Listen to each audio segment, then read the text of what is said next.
Welcome to the Membership Guys podcast. Kick-ass advice and tips for membership site owners. What's up, everyone? Welcome to episode 215 of the Membership Guys podcast. I'm your host, Mike Morrison, one half of the Membership Guys. You are in the number one place to be for proven practical tips on growing a successful membership business. Today, we're talking all about cancellations. Like it or not, cancellations are going to happen. Now, hopefully, if you run your membership site well, then those cancellations are going to come at the end of a long and happy tenure for your members. But regardless, they're going to happen. Cancellations are inevitable. They're just an organic part of the member life cycle. But how you deal with member cancellations is key. It has numerous implications for the continued success of your membership site. So it's real important to know how to handle them and what to do, but more importantly, what not to do when somebody cancels their membership. Now, as hard as it may be, especially in the earlier days of your membership, you really need to try not to take cancellations personally or interpret them as meaning that your product simply isn't up to scratch or that your members are unhappy. People will leave your membership for a variety of reasons, so it's important to ensure that you're handling the whole cancellation process in a manner that doesn't leave a bad taste in the mouth of the member who's on their way out. First thing you should do is make an attempt to change their mind. So, as someone's going through the cancellation process, even if they are dead set on leaving your site, your members could actually end up taking a great deal of offense if you don't at least make a cursory attempt to keep them on board.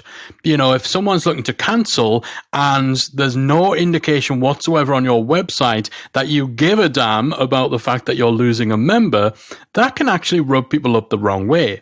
Now, assuming your website has a page for cancellations, so that's somewhere that someone can actually go to on your site and either cancel their own account or find information on who to contact if they need to go through a manual process. So if they need to send you an email or fill in a form or something like that, presumably there'll be somewhere on your website where someone goes to if they intend to cancel their membership. Then this is a prime spot, a prime location for you to make some sort of final appeal to try and encourage your departing member to stick around.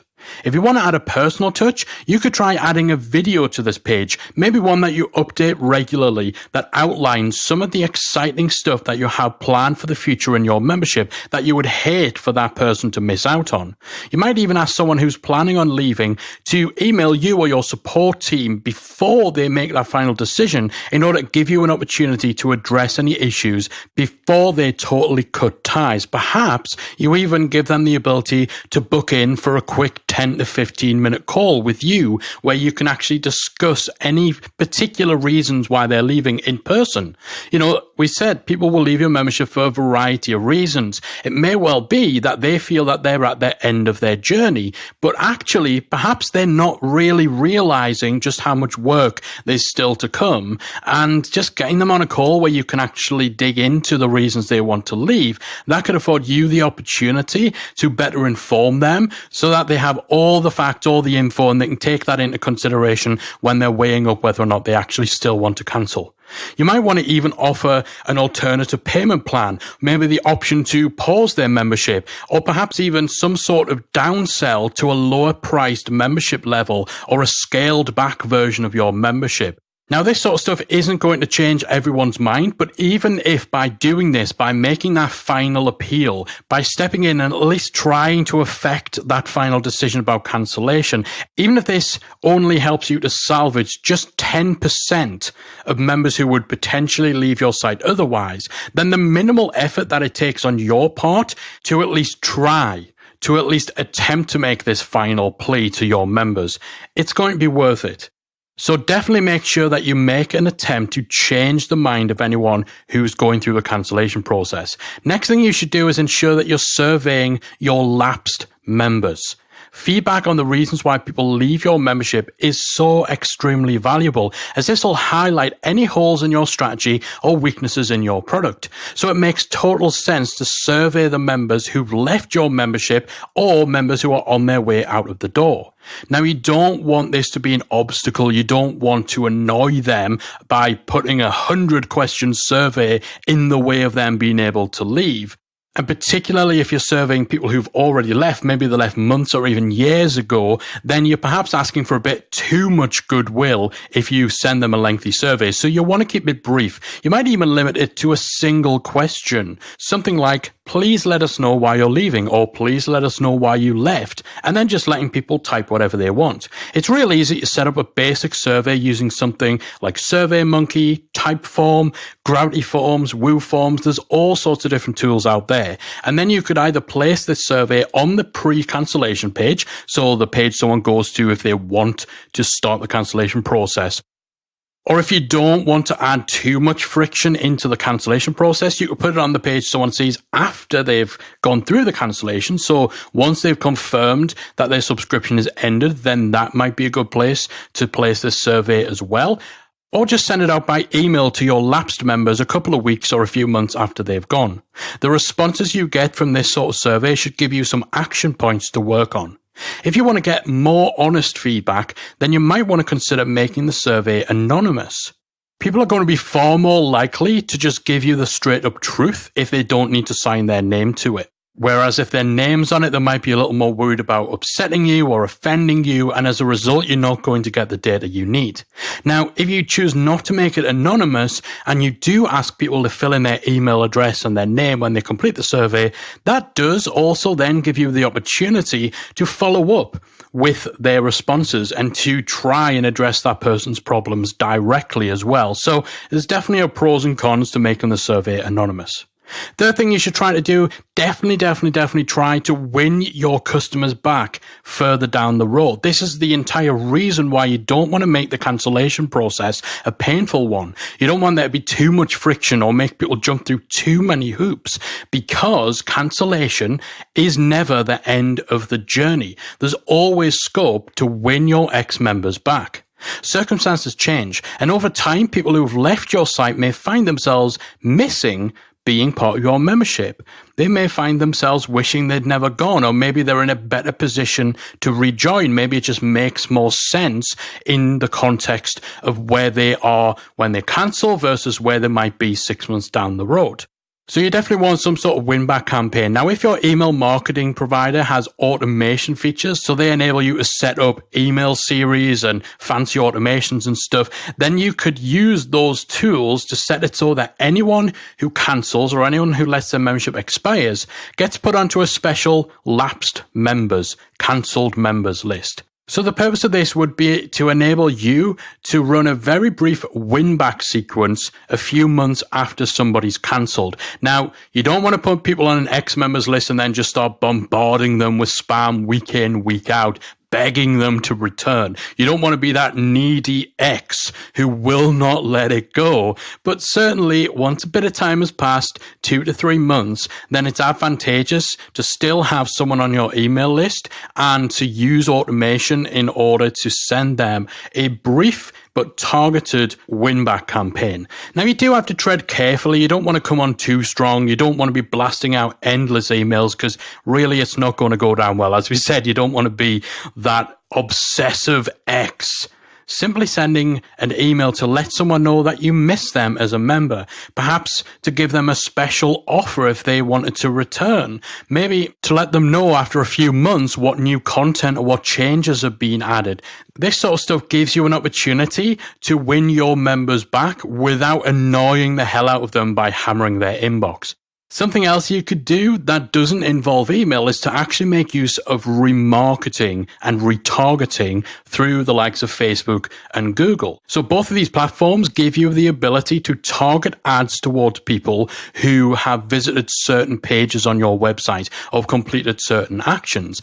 Now, if someone cancels their membership, then if they're going through the process themselves, so if you allow people to self-manage their account, then presumably once they've clicked that cancel button, they've gone through the process, process, there'll be a page on your website that they land on that confirms that their account has been cancelled.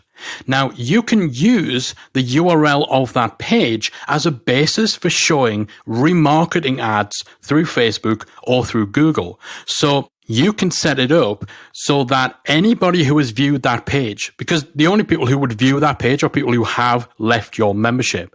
You could have these ads only targeting people who viewed that page in the last 180 days, or, they view that page in a time span that's greater than 120 days, but less than 180 days. However you want to target this, being able to actually really, really zero down and laser focus ads on Facebook just to your lapsed members enables you to tailor that messaging in line with the sort of stuff we just talked about there, in line with letting people know, hey, it's been a few months. We've really missed you. If you wanted to come back, here's a special offer just for this weekend. Or, hey, it's been a few months since you were a member. Check out this article in which we outline some of the big changes we've made since you left.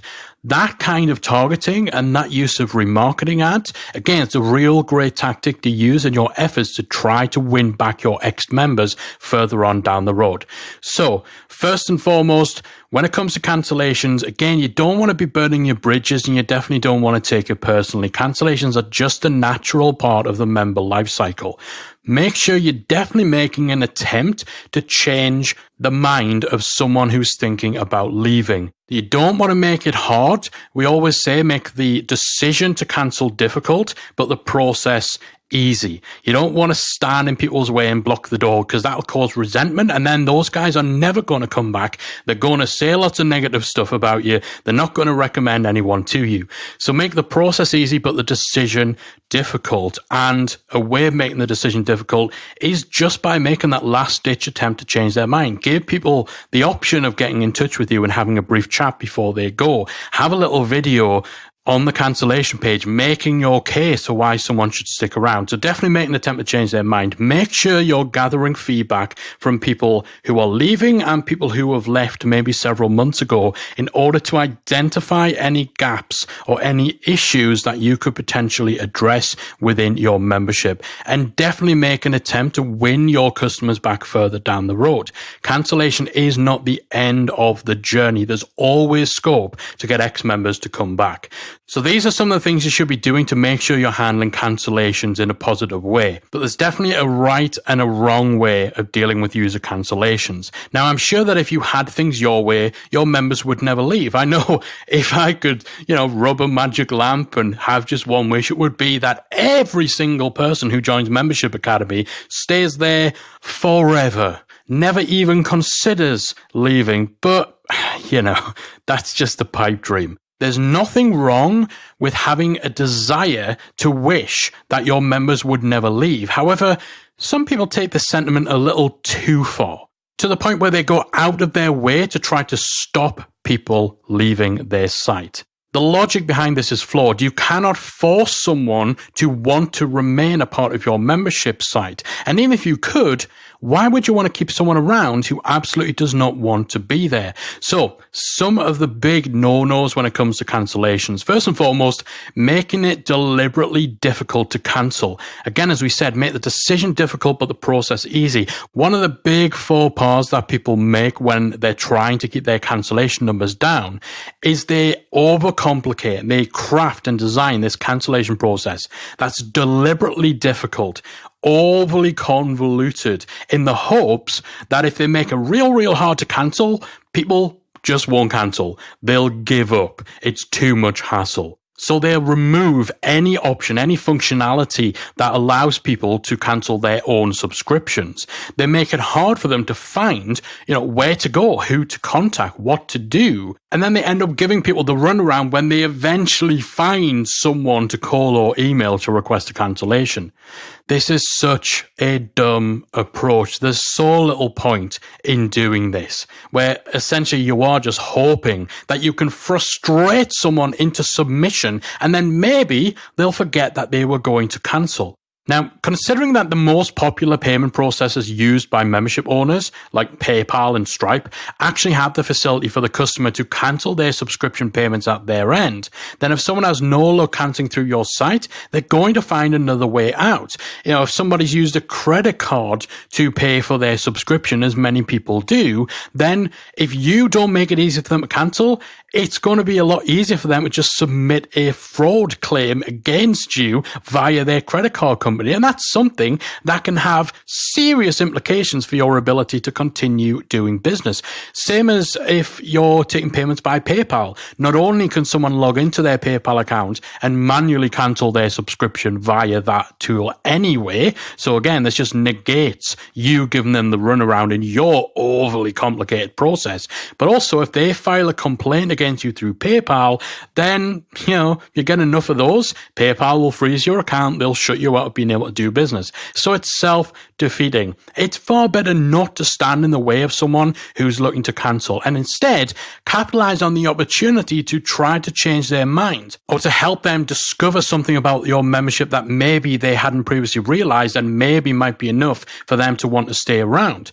Or at the very least, to identify the reason that that person wants to leave and then leverage this to improve your product or your processes. So standing in the way of someone who wants to cancel, making the process a painful, difficult one is dumb.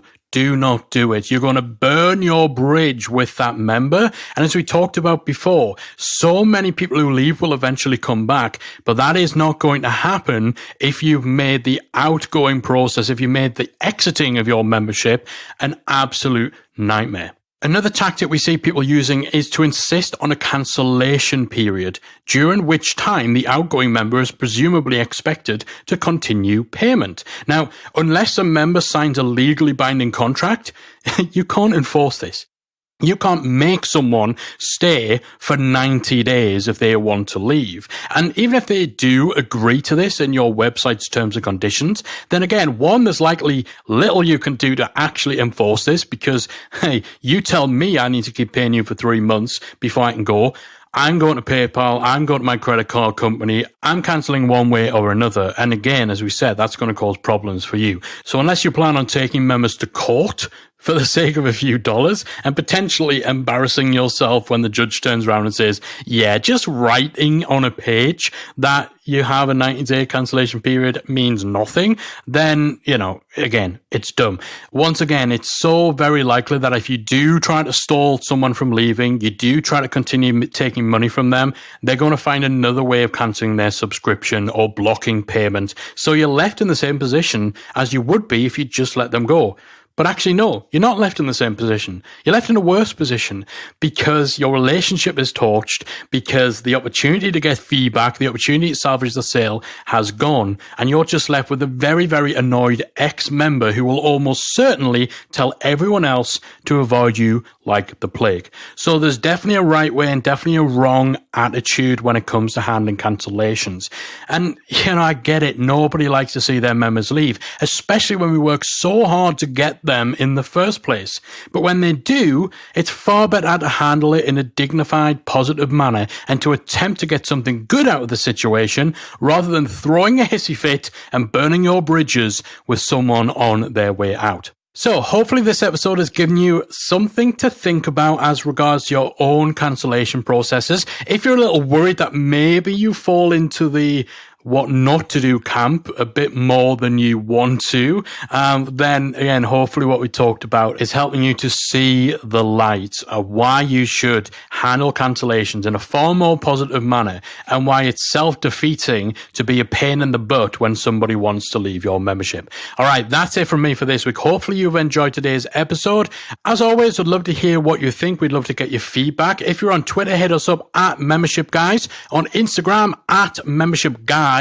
Singular, no guys. It's just me on Instagram. Or, of course, if you're in our free Facebook group at talkmemberships.com. We'd love to hear what you thought of the episode in there too. That is it. I am out of here and be back again next week with another installment of the Membership Guys podcast. If you enjoyed this week's episode of the Membership Guys podcast, we invite you to check out membershipacademy.com. The Membership Academy is the essential resource for anyone at any stage of starting, growing, and running a membership website. Whether you're still trying to figure out what your idea is going to be, or whether your website is already up and running and you're just looking for ways to grow it and attract new members, then the Membership Academy can help you to get to the next level. With our extensive course library, monthly training, exclusive member-only discounts, perks, and tools, and a supportive, active community to help you along the way with feedback, encouragement, and advice, the Membership Academy is the perfect place to be for anyone looking to start, manage, and grow a successful membership website. Check it out at membershipacademy.com.